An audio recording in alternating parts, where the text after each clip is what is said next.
দুই চারটা গদ্দার ছিল, যদি তারা প্রচারটা করতো তাহলে 1100 এসে থামতো না, এটা পার করে অন্তত 11,000 গিয়ে থামতো। আমরা সেটা পূরণ করতে চাই।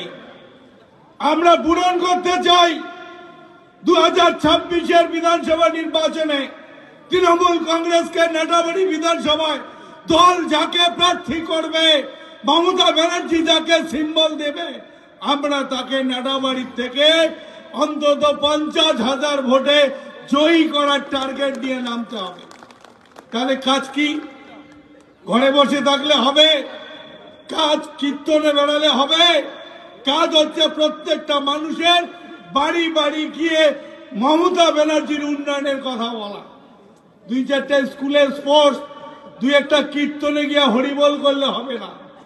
মানুষের দুয়ারে দুয়ারে যেতে হবে, মানুষের কাছে গিয়ে মমতা ব্যানার্জির উন্নয়নকে বলতে হবে।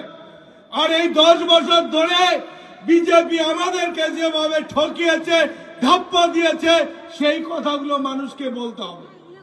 আপনারা বলুন তো, এখানে মায়েরা আছেন, 2014 থেকে বিজেপি এখানে ক্ষমতায় আছে, দিল্লিতে ক্ষমতা আছে বিজেপি। যারা হিন্দু হিন্দু বলে নিজেদেরকে হিন্দু ধর্মের প্রতিনিধি বলে, কেউ এমন একজন হিন্দু বলতে পারবেন এই 10 বছরে বিজেপি হিন্দুদের জন্য একটা মাত্র কোন স্কিম করেছে? একটাও বলার ক্ষমতা নেই।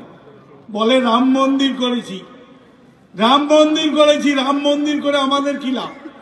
নাটাবাড়ির যারা হিন্দু মানুষ, রাম মন্দির হওয়ার পর সবার বাড়িতে কি ঘরের টাকা ঢুকেছে? সবার বাড়িতে কি 15 লক্ষ টাকা ঢুকেছে? না।